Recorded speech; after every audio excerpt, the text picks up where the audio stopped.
yesterday. Ooh, 'cause we're worlds apart, but just the same. Step up and watch it break down. You really want it? Wanna make a scene? Show me what you mean. Let's get it started. Let me see what you got. Can you pick it up a notch? Don't think you got it. Can't handle the pressure yet. Oh, stop talking about it. Gotta make this count. Let's go. Are you ready? Are you ready for me? Are you ready? Are you ready? Are you ready to say?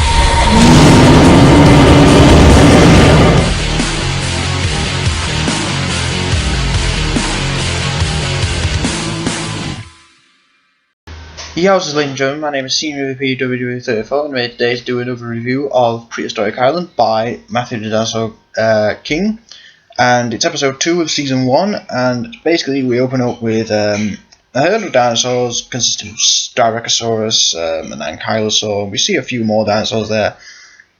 Then we get introduced back to the Monolophosaurus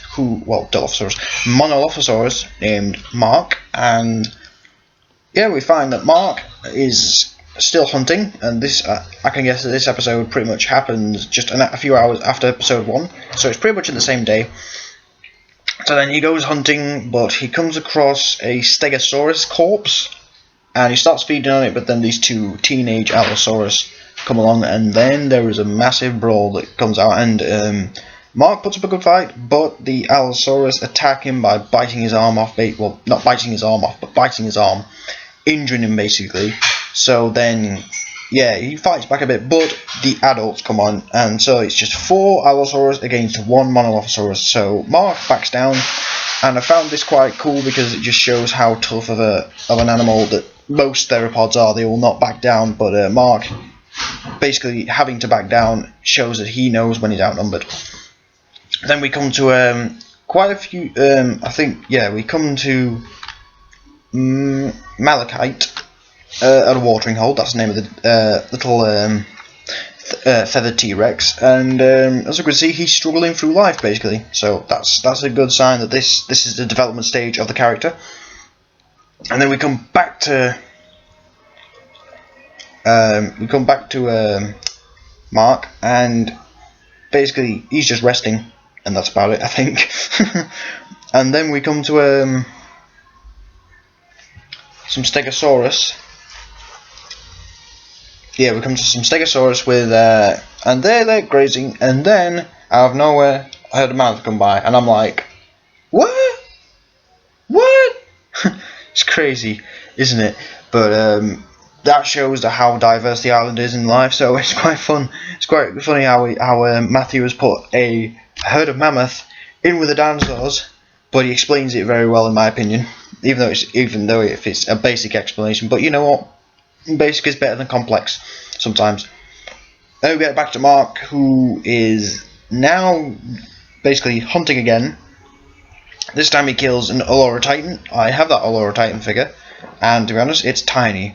Well, not tiny, but just a bit small. I was like, wow, surprisingly small. So then we get back to Malachite. And basically he's just nodding, he's like sleeping, but then he smells something. And this is his old territory, as Matthew explains in the episode. Malachite was shoved from his territory by a Giganotosaurus, which killed his family, which is going to be pretty hard to explain in my opinion, because Giganotosaurus, it's not as smart, it's not as powerful as T-Rex, so it better be a good explanation. So Matthew, I believe that he can actually explain in great detail and in convincing detail why a Giganotosaurus could kill an entire family of T-Rexes. So I reckon it makes sense when he's explained it. But so basically Malachite comes across the Giganotosaurus. The Giganotosaurus chases him and badly injures him, basically with some ketchup. Yeah, and basically Malachite is saved by an Ankylosaurus. And then he gets away. The Giganotosaurus is just standing there, and the Ankylosaurus hasn't finished the Giganotosaurus off, which is a bit weird. But, oh well, beggars can't be choosers. This episode, overall, I like this episode actually better than the first one. I felt that the characters got quite a bit of story development, or character development. Like the Mark got quite a bit of development. And Malachi definitely got some great development. I think his character is coming on to me now. I think he's kind of in the middle. He's kind of an anti-hero. He's not meant. Well, no Dinosaur is basically a hero or a villain. They're anti-heroes pretty much. They're in the middle. They're in the grey of that line of superhero and villain, and it's because these are just animals. And this series definitely portrays dinosaurs as that, just animals going through life, and it's fantastic to see that. It's great to see that. I don't like seeing some series where there's like a hero and a villain and a villain and a hero, but they're just dinosaurs. But then again, you can not like certain dinosaurs for their actions, but it's just natural. It's just natural, isn't it? But overall, if I was to give this episode a rating out of 5, oh yeah, forgot to say, last episode I'd give that a 4 out of 5. This episode I'd give it a 5 out of 5. I just loved the storyline. I loved the surprises, and I loved the character development. It was great to see that. Alright guys, thank you for watching. Please do check out Matthew the Dinosaur King's channel, and check out the Prehistoric Island series, and trust me, you're going to love it.